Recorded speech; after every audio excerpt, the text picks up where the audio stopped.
So we're going to start off today by hearing from an amazing civic leader. You're going to love her. She is a city councilwoman. She's a former mayor. She's the current president of the National League of Cities, so she really speaks for cities across this country.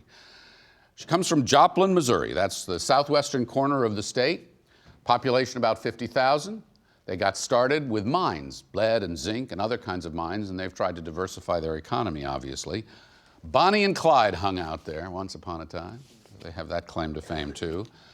But the most tragic and difficult part of this city, Joplin, Missouri, and some of you may remember this, in 2011, there were some really terrible tornadoes.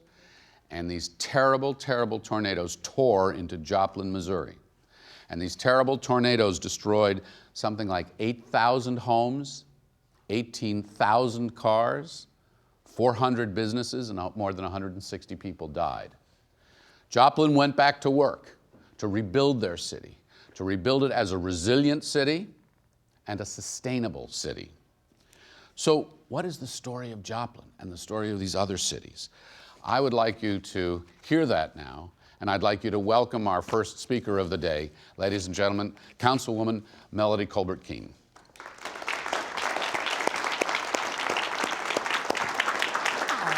Welcome, welcome. It's all yours. Thank you. I'll come back and we'll take questions from the audience. Okay. Hey, everybody. How is everybody doing? I know it's early in the morning. You got to be here. Make the best of it, right? I'm Melodee Colbert-Kean. I am a council member of Joplin, Missouri, the former mayor of Joplin, Missouri, and my husband and I, president of the National League of Cities, and my husband and I own a soul food restaurant in Joplin, Missouri. So everybody needs to make their way to Missouri, in Joplin, and come get some of our delicious food that we have there. I'm glad that everybody is here today. Everybody's excited to learn about all the innovations and things that different cities are working on, right? To help make our cities sustainable, make them more resilient. Well, part of National League of Cities, we have over 19,000 member cities with over 200 million, representing over 200 million people. And what we do is advocate for America's cities. We make sure that issues are addressed that are happening in cities every day. Things like climate change, things like wage increases, potholes in the road. The overall picture is what we help to address. We are the leading national organization that is focused on helping cities. We know that when we help cities, it helps them to grow, it helps them to be more resilient, it helps them to be more innovative. That is what National League of Cities does. It helped my city because in 2011, May 22nd, 2011, at about 5:20 p.m., we had one of the largest, one of the most destructive tornadoes hit our city. Winds were over 220 miles an hour. That is faster than a NASCAR driver. If you can imagine a 9-story concrete and steel hospital shifted 6 inches off its foundation. That is how strong these winds were. It tore through about 13 miles of our city, took out a third of it, flattened, destroyed, rubble. We actually looked like a third world country in that swath of the tornado path. 2 miles wide. And it wasn't a quick moving tornado. It stayed, it churned, it destroyed. Did we let that stop us? Nope. We decided as a city and a community that we were stronger than a tornado. Our resolve was one of let's join together, let's band together, let's see what we can do to pull our community back together. Not only our citizens, we had people from all over the world, from India, from Japan, from China, from Paris even, coming to Joplin to help us rebuild, to give us pointers, even from Dubai, came over to help us, to say that you guys are going to have to rebuild, so let's get it done the right way. We spoke with members from Greensburg, Kansas, and they had a program called Greenstown, Kansas. We adopted that with their help for Greentown, Joplin. And it helped us build more efficiently. It helped us build more energy efficient and more sustainable. No one wants to have a tornado come through their city like that, but when you do, after you have done the proper steps, after you have mourned your people who perished in that, after you have done your recovery, after you have done all your steps, this is your opportunity to rebuild in a more sustainable way, to rebuild in a manner that you can get things that you didn't have in your city before.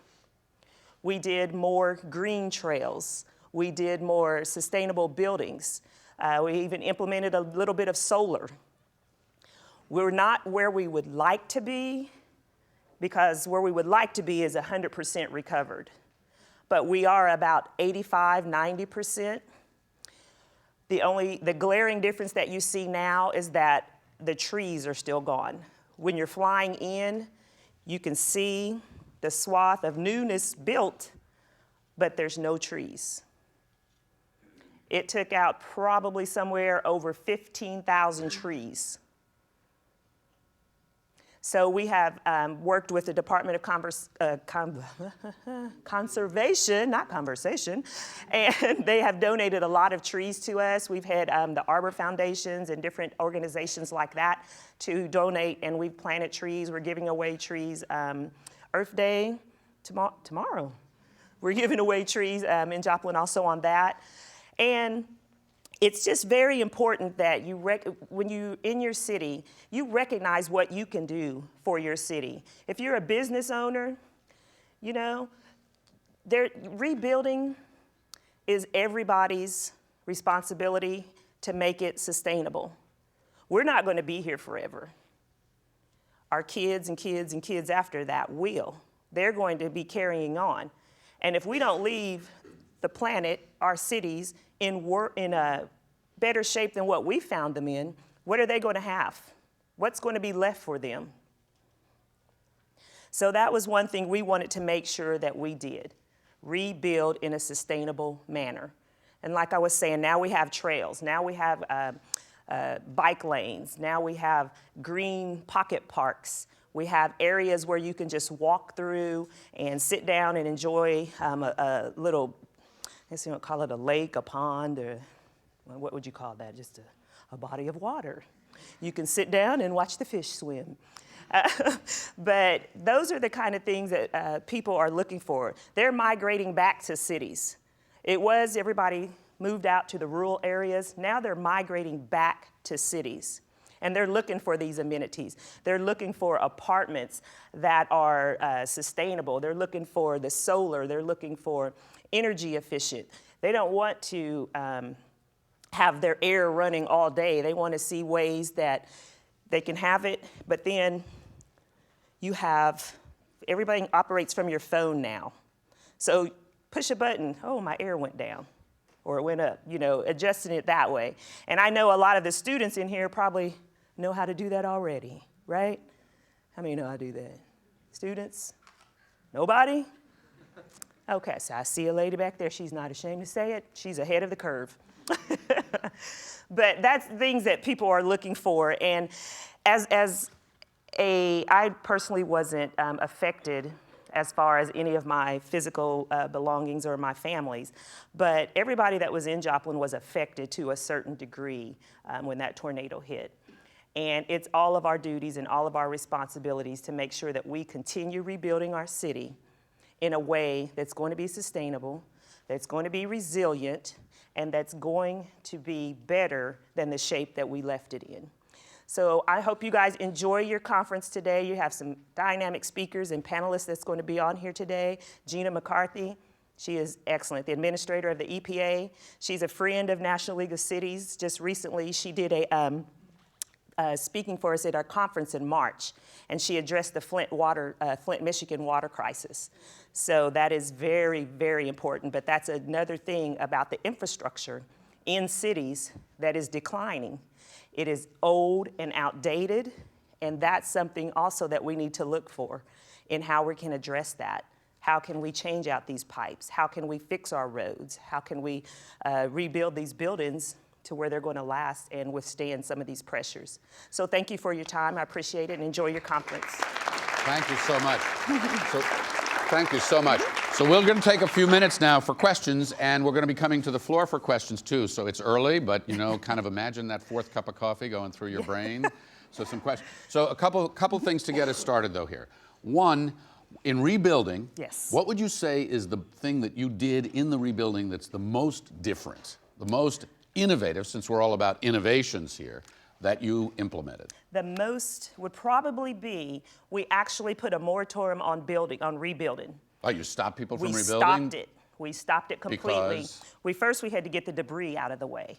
And secondly, we had some code changes that we implemented, and they were, the hurricane clips actually, that your roof and your foundation together, and also on your rebar, it's usually about a foot wide. Well, we moved it to 6 inches. If you guys haven't gone and checked this out, by the way, go on YouTube or Google Joplin, Missouri tornado, and you will see some of the biggest, scariest. I mean, and some guys drove so close to that, I can't believe they did that. Yes. Now, what about for energy efficiency, for example? So if I was going to rebuild a city, if you were going to rebuild a city, you would bake in energy efficiency in ways that we didn't do when we were building in the 40s or 50s or 60s. Correct. So what have you done in that regard? Some of the houses there have, and forgive me because I don't know the correct terms of it, but in the walls, in the people's walls for the houses they rebuilt, they have, it's like a built-in insulator, and I don't know, there's probably a technical term for that, but there's a built-in insulation in these walls. Instead of adding it in, it's built in. And some of the materials that they've used, so they don't have to use as much electricity.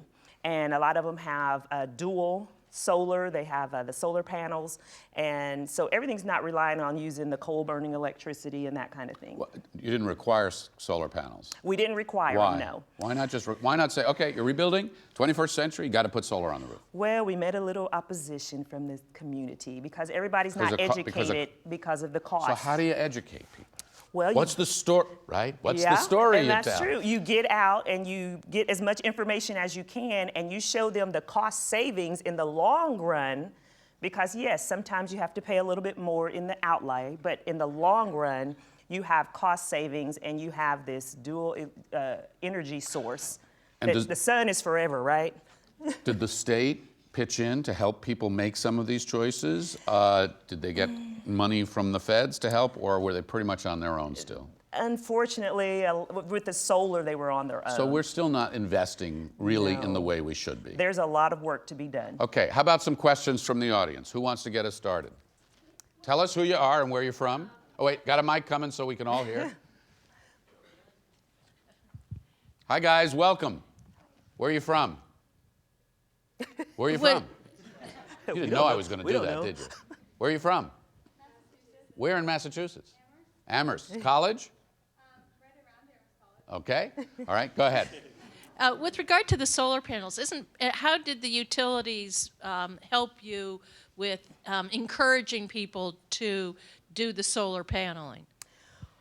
Good question. They weren't always encouraging because that hits their pockets, their shareholders' pockets. And the information is out there, and they actually supply some of that information, but they really, unfortunately, talk about how hard it is to get it started rather than the benefits of getting it started. Problem that many of you guys may not realize is it sounds like a great thing. Everybody puts solar on their roofs, right? But when you start putting solar on your roofs, you're buying less electricity from the utility, which the public has invested in, and others, and they say, actually, that kind of hurts us. That hurts us. So what do you say to the utilities? we have to learn how to compromise. Okay, another question. Piece of pie for everybody. Tell us, go ahead. No, you're right. You're good with the mic. Tell us where you're from and fire away. My name is Jorge Guarin. I'm from SUNY SF.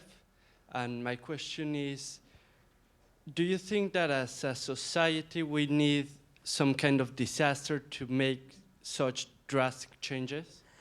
Great question. And that is a great question. I truly hope not, but unfortunately, disaster brings people together, and so they're more receptive then to the changes that need to be implemented. But unfortunately, Do you think that Joplin would have made such changes without something like that?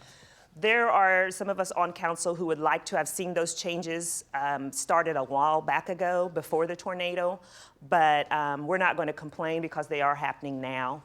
But yeah, I doubt that they would have happened anytime soon. Thank you. We're going to make a move to another panel here in just a minute, but before we do, let's go to your big role as head of National League of Cities. Yes. If you think about American cities writ large, and we'll be talking about some global cities too, thinking about population growth, urbanization, climate change, all the growth and pressures, what are the top 2 or 3 big challenges that American cities face, do you think? I would say the air quality. One of our previous presidents was from Salt Lake City, Utah, and they deal with the air, not the emissions not going out of their area because they're kind of in a bowl. And he took steps over the last 10 years to alleviate that and to set things in motion. And I can't remember the name of the program he started there, sorry about that. But he took steps to alleviate that. Let's see, air climate. How about, you mentioned Flint and water, and we're going to be talking water in a minute. is Water probably, a big problem? Yes, it's because of the infrastructure, the old aging infrastructure. You cannot run 21st century America, 22nd century coming up. You cannot run it on aging infrastructure that was built in the 20s, 30s, 40s. You cannot do it. It's not sustainable, and then you have the crisis like you have now. And it's really hard to do. It's really hard to say to people, hey, let's spend money to replace pipes. It's extremely hard. Right? It's underground. Nobody thinks about it Yes. until Flint. Until there's a problem. Yes. Until there's a problem. You'll be back. Yes. May I call you mayor? Yes, Councilwoman. you may. Once What a would you mayor, like? always a mayor. I see. Okay. The mayor will be joining us at our break at lunch. So please interact with the mayor, and thank you very much for giving us you. our overview and launching us. Okay, thank you. Thank you. Thank you.